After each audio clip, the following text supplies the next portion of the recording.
Welcome to the 2012 Candidates Forum. I'm Ann Whitman, the program moderator. This segment features the candidate running unopposed for state representative in the 86th Assembly District.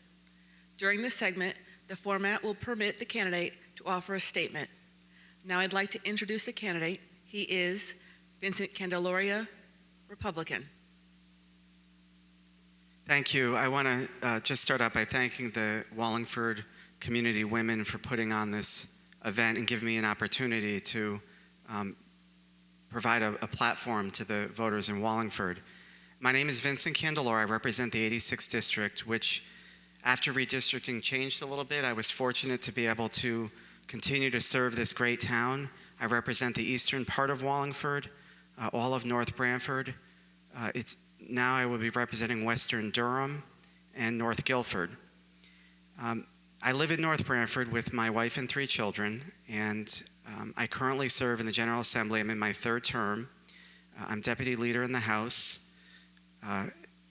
Minority Leader, and I serve on the Finance Committee, the Regulations Review Committee, the Planning and Development Committee, and a couple of things I'd just like to address. I think Connecticut still faces significant challenges, both in job creation and in balancing its budget.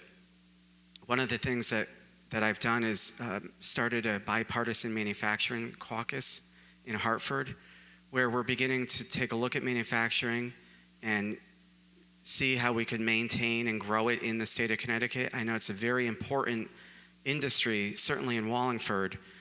I think part of the reason is having the successful electric rates has certainly helped provide a great selling tool to bring manufacturing into Wallingford. And this caucus is going to look at those type of success stories and try to develop them statewide. One of the things that we're doing right now is coupling with community colleges and with manufacturing and allowing them to start giving input into the programs that are being taught in those colleges to train our students who may not be interested in a sort of a white-collar career path but would like to get into the manufacturing industries. And we are finding some success with this right now. We did adopt a new state law as well last session to allow for manufacturers to also donate their used equipment into the community colleges.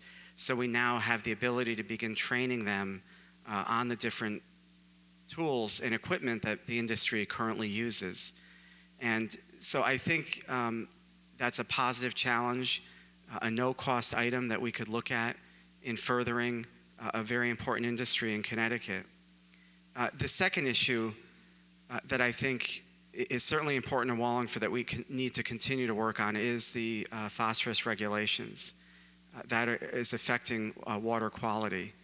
One of the concerns, having served on the Regulations Review Committee and working with DEP on these issues, the concern that I certainly have is the hammer approach that agency has taken on its regulations. We saw it with the stream flow regulations, where we were successfully able to defeat those regulations initially as presented by that agency and work together with all the communities to propose something that was a better product for the consumers and for all the residents of the state of Connecticut. And we're seeing that same type of battle now occurring with regulating the emissions of phosphate into our water streams by our wastewater treatment plants.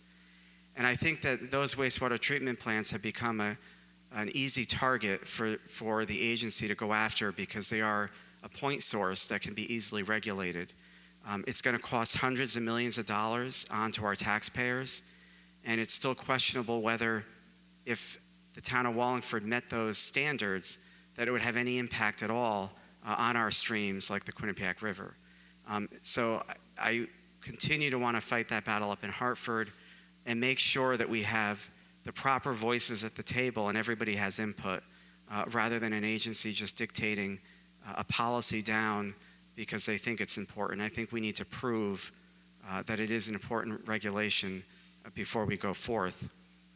Lastly, one of the issues that I've really focused on in my entire tenure in Hartford is our state budget. Connecticut, our cash flow continues to struggle. We sort of have two issues going on. Number one, we have our budget, which, as we all know, after the largest tax increase in state history, we continue to see it to fall into deficit. OFA just came out with a report today that they're pegging this deficit to possibly being around $100 million, and we're not even out of the first quarter of the budget. Aside from that issue, we also have our cash flow issues, and that's basically our checkbook balance.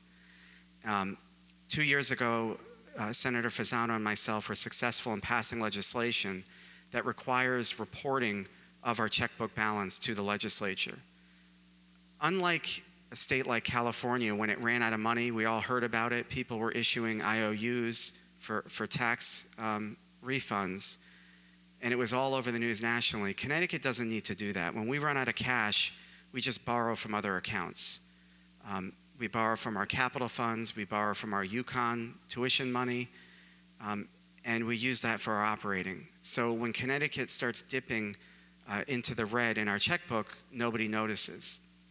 I don't necessarily criticize the practice of doing it, but I do criticize the lack of transparency.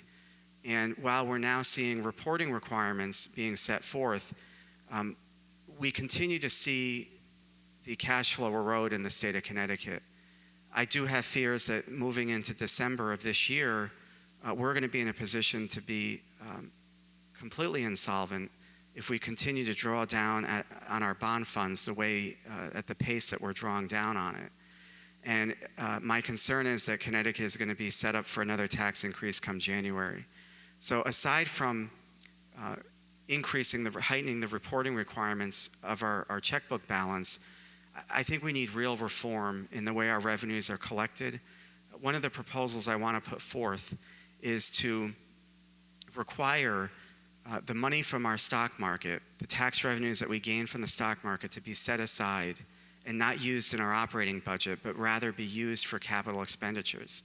And the reason I say that is because Connecticut is in a unique situation where it gets a lot of money from Fairfield County with all the hedge funds. When the stock market performs very well, our revenues increase dramatically, and we can see 10% increases across the board in a given year.